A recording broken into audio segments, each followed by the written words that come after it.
to JWF Monday Night Ignition. I'm your host, Silver Spoon, joined as always by the man who brought summer to November. It's Captain Tibbs. That's right, Stills. I control the weather and bad timing.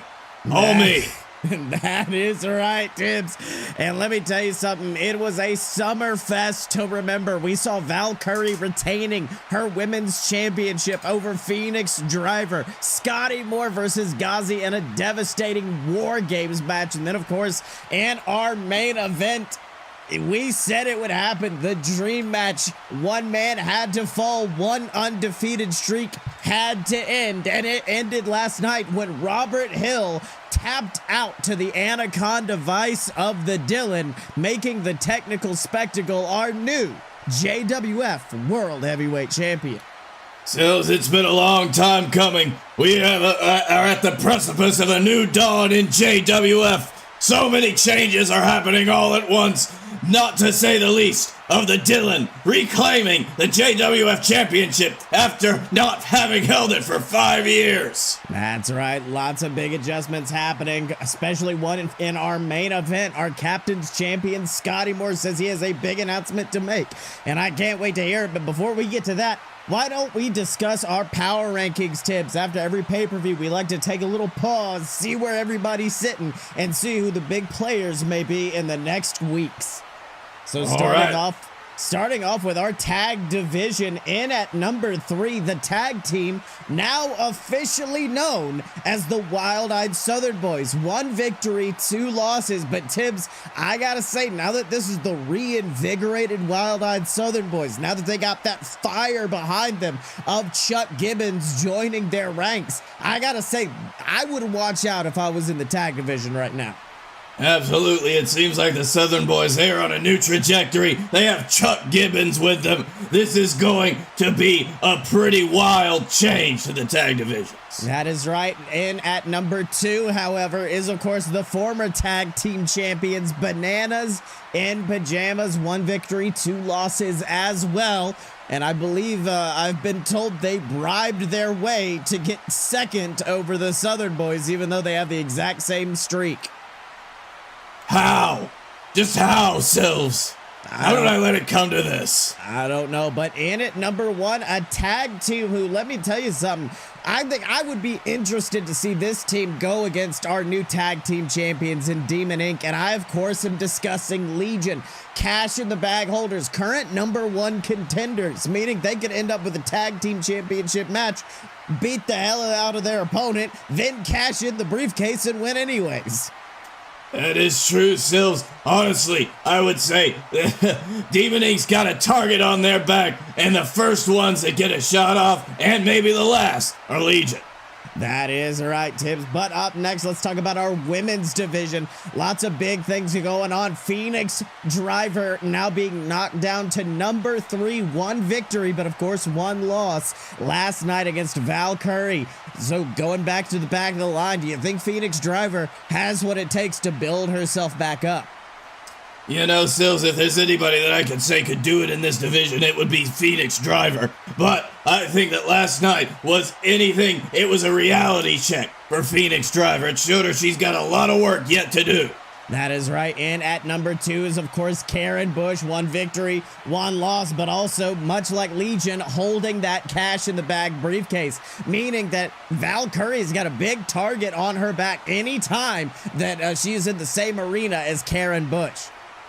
That is also true, Sills. The cash in the bag briefcase, we haven't seen it for a little while now. But it's always there. It's always got to be in the background of the champion, especially when it's in the hands of somebody conniving like Karen Bush.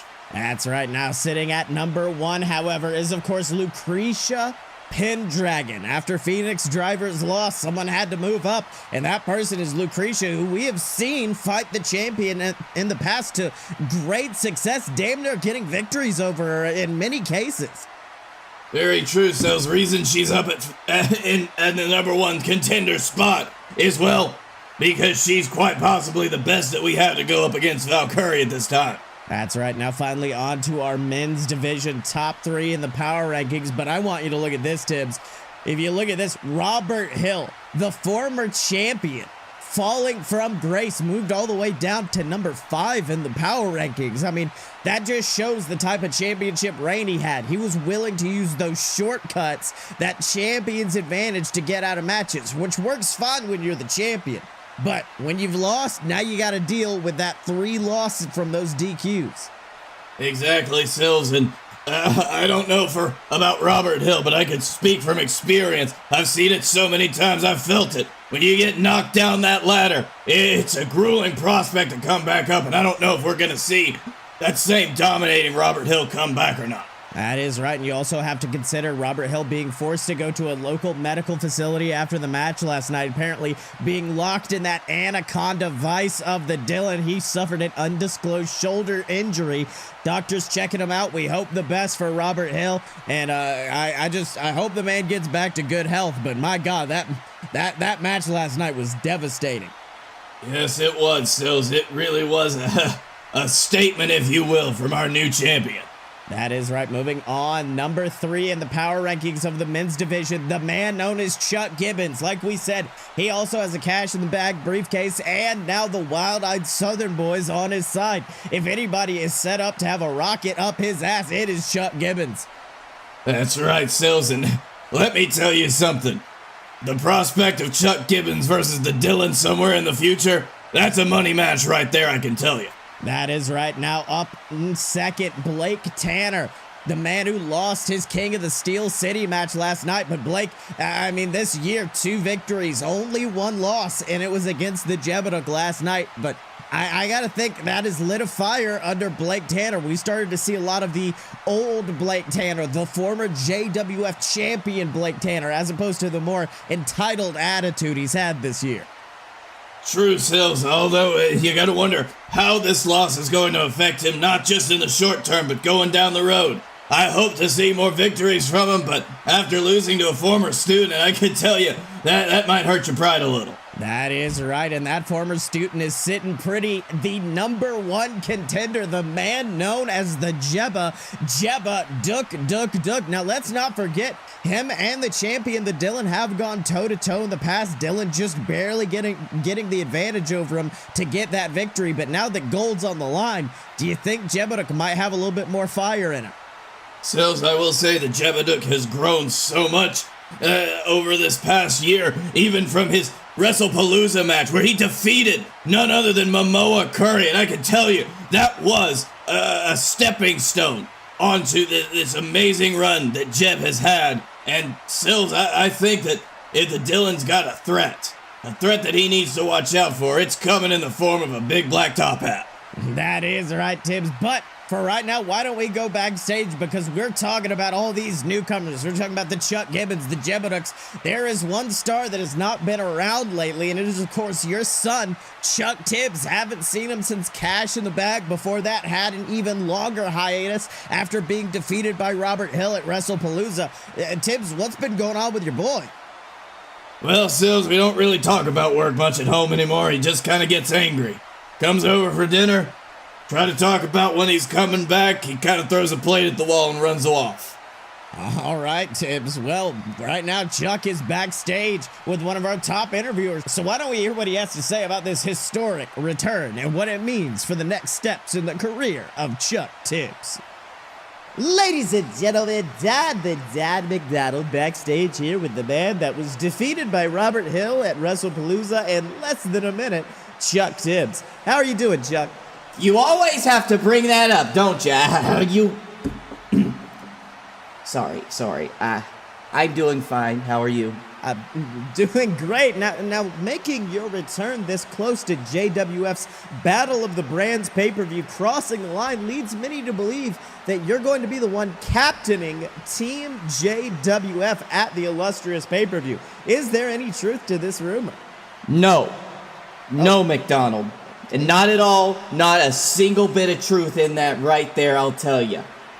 I didn't return to fight for Team JWF. I didn't return to fight for my father. I didn't even return to fight for my legacy as a professional wrestler. I returned to fight for myself. Because you know something? Not once since Robert Hill defeated me has my father ever even entertained the idea of giving me a rematch. And you know something, McDonald? You're right. Robert Hill did beat me on the biggest stage of them all in the biggest match of my career, and not only did he beat me in 19 goddamn seconds. And you know something, though, really?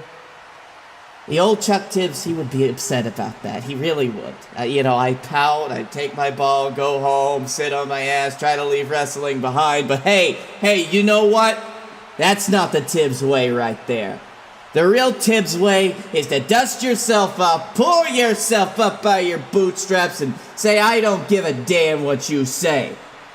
Next week, McDonald, I'm gonna pick up the pieces of my shattered legacy and start rebuilding them bit by bit.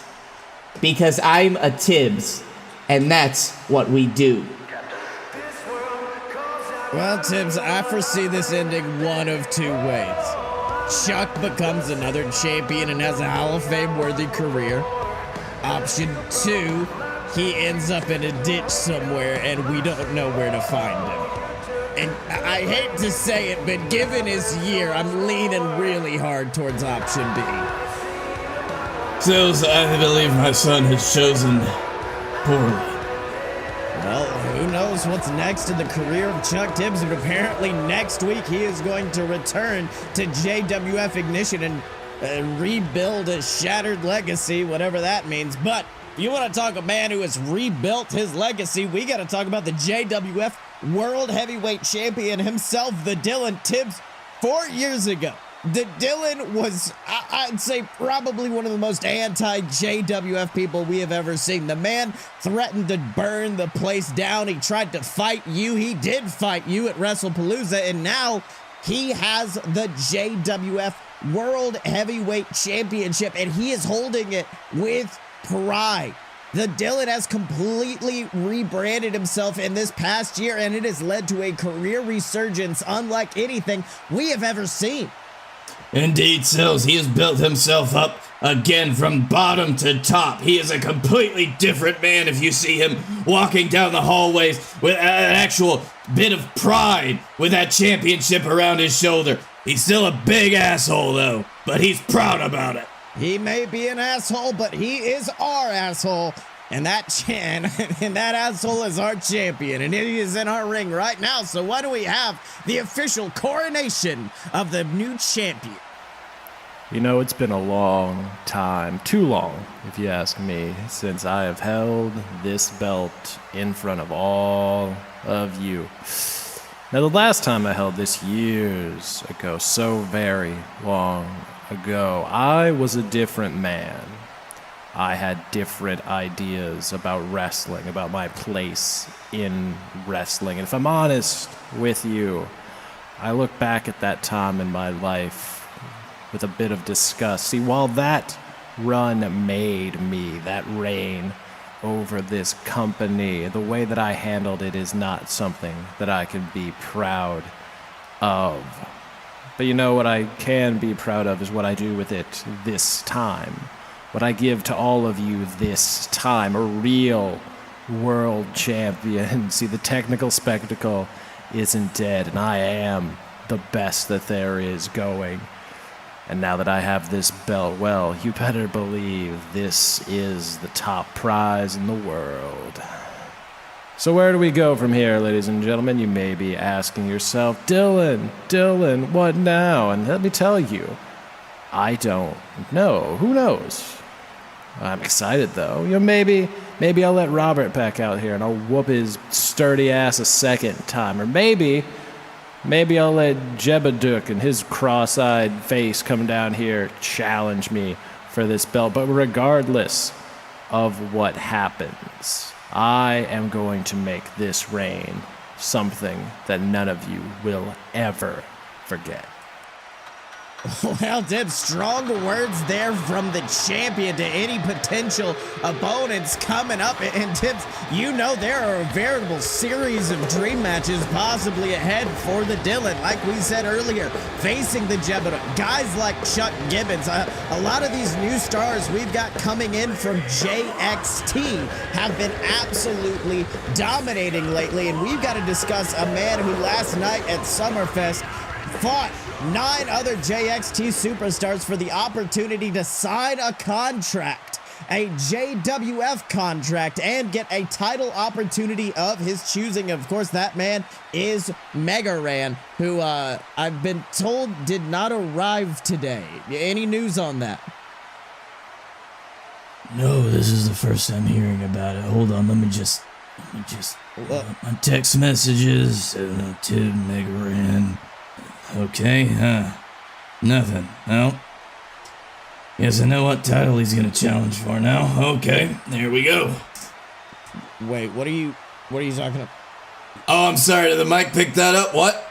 Well, I guess stay tuned regarding the career of Mega Ran here in JWF Wrestling.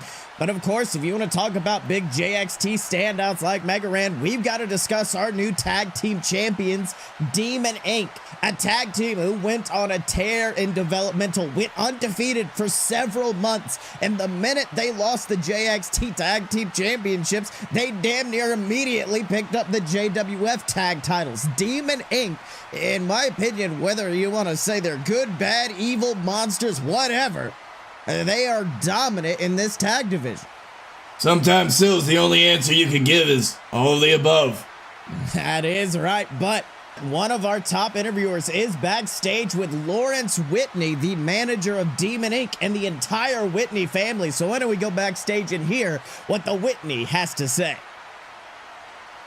Hello everybody, Honeypot McSilverface, here with the men who had quite a showing last night at Summerfest, the Whitney family. Now gentlemen, how do you respond to... Whoa, that's it. That's all you're going to give us for an introduction. The men who had quite a showing. Are you kidding me?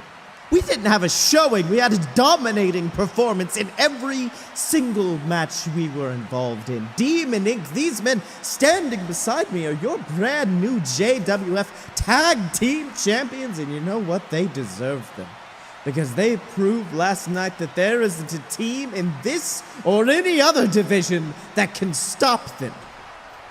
Well, yes, that may be true. However, your latest signee, Ghazi, he didn't quite fare as well in his match against Scottye Moore. How do you respond? Oh, really? That's what you think? That Ghazi was hastily defeated by our fabled captain's champion? No, last night Ghazi did exactly what he was supposed to do. He wrestled circles around that clown and infuriated him so badly that we began to see the cracks in the identity of who Scottye Moore truly is. A one-trick pony who got lucky more times than anyone here can count. Ghazi was putting submissions on his submissions, reversing his reversals, and if it weren't for I'll say mistimed jump from the top of the cage, Ghazi would be standing here as the new JWF Captain's Champion.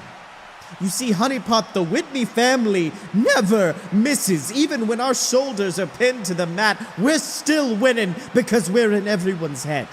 Everyone knows it, but they're afraid to admit it. In fact, a certain someone out there certainly knows how good we are, because they've signed us to quite the lucrative contract, and if the Lawrence family does the job properly, we won't have to worry about money for a long time. I'm sorry, did Lawrence Whitney just admit that they have taken a contract? What are these men, glorified hitmen now? No. Maybe. All right, well, apparently the Whitney family dominating display at Summerfest, and that domination may prove to continue here in the JWF, but like they said, The one person they were not able to dominate, no matter what they think, was our JWF Captain's Champion, Scottye Moore, who put on a showing, like they said, going up against everything Ghazi threw at him and coming back twice as strong, unveiling his new submission finisher known as the Cobra Clutch, and that Cobra put Ghazi to sleep last night. Oh, absolutely. That is Brutal. That is right, Tibbs, but ever since, in fact, beforehand, I believe you and Scotty had discussed this, is the fact that the Captain's Champion says he has a very important announcement regarding his future tonight. So why don't we go to the ring and hear what the hero of the JWF has to say. So, look, hate to tell you guys this, but this isn't going to be a fun little promo about beating Ghazi last night or anything. Look, I love this sport, man. I fucking love this shit. I love everything from the smell of the canvas to peeling dried blood off my skin, because at the end of the day, pro wrestling saved my life. There were times where all I wanted to do was get in my car, drive down the wrong side of the highway, and find the one guy who couldn't swerve in time. But I couldn't do it. I had to go to WrestleMania in April. I had Double or Nothing in May. I had GCW in November. Professional wrestling always gave me a reason to stick around. That's the thing about this sport, man. It's a Ferris wheel, and it's gonna keep going, no matter what. And that's how I decided to model myself, to model my career, that no matter what happened, no matter what was going on, the show had to keep going on. So for 5 years, I've given everything I have to this company, because pro wrestling saved my fucking life, and I have spent every single day for the past 5 years trying to repay that debt. I've given everything I have to creating new talent in JXT, to putting on classics on pay-per-view. I have given everything I have, and I am fucking tired. You know, I've thought a lot about what it means to be the hero of the JWF. I mean, it's my damn nickname. I should probably know what it means. But for the past few months, I haven't been the hero of the JWF. If anything, I've been one of the biggest things holding it back. You see, this Captain's Championship over my shoulder here, this should mean the world to me. But it doesn't. Sheer fact of the matter is that I won this damn thing to cross off another box on the what hasn't Scotty done in JWF yet checklist.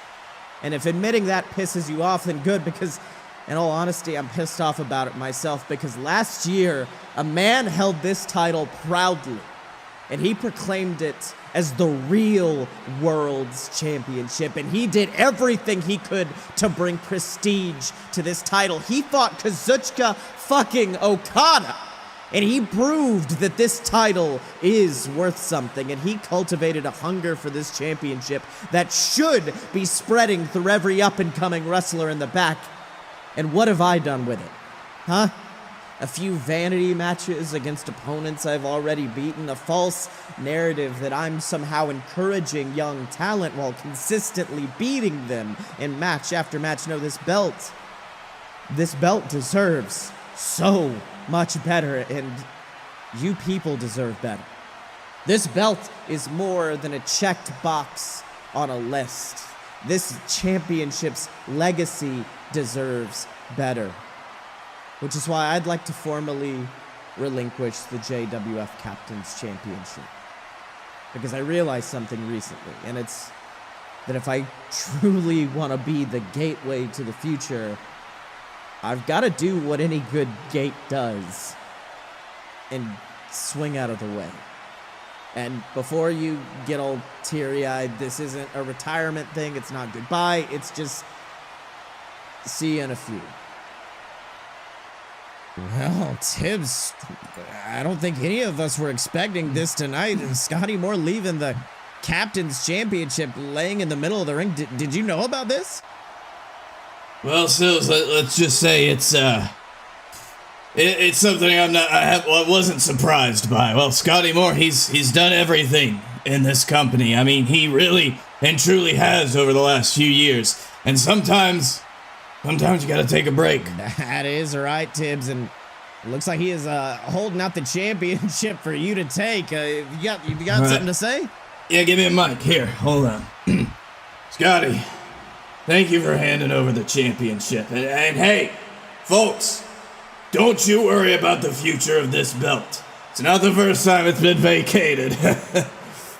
But, well, Scotty and I talked it over, and, well, we decided it would be best if the future Captain's Champion came from nowhere else other than JXT. That's right, folks.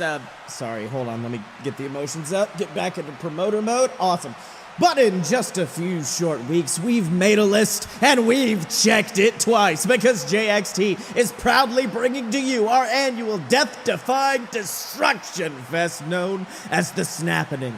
And at that show, we're going to have two big matches. One of our fastest rising stars, Uncle Muerto, will face the winner of this year's Highway to Hell tournament, which can be found, of course, on the Fight Boys YouTube channel. Wink, wink.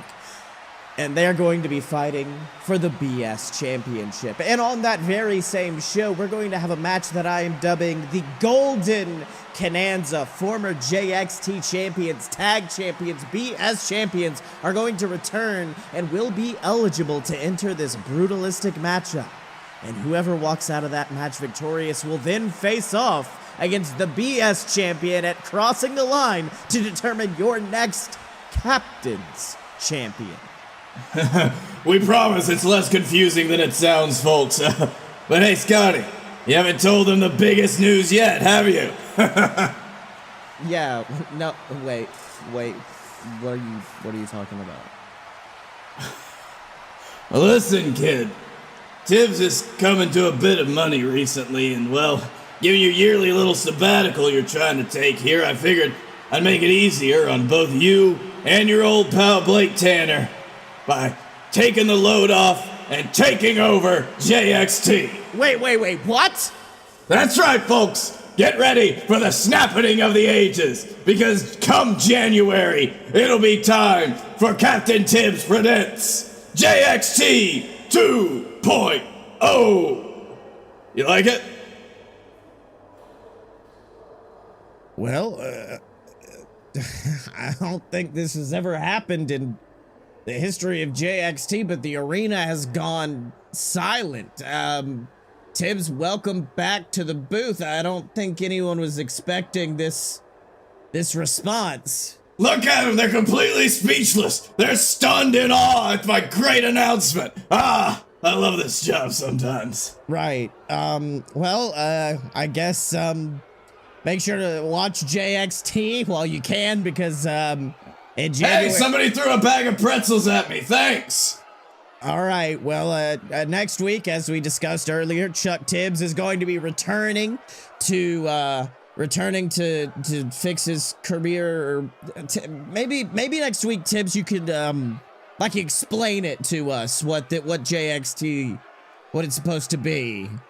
Oh yeah, absolutely, Sills. I got tons of ideas, hundreds of them. We're gonna do everything. We're gonna do everything and nothing at all. Hey, those guys are starting to fire in the stands. I better get them to stop. They're so excited.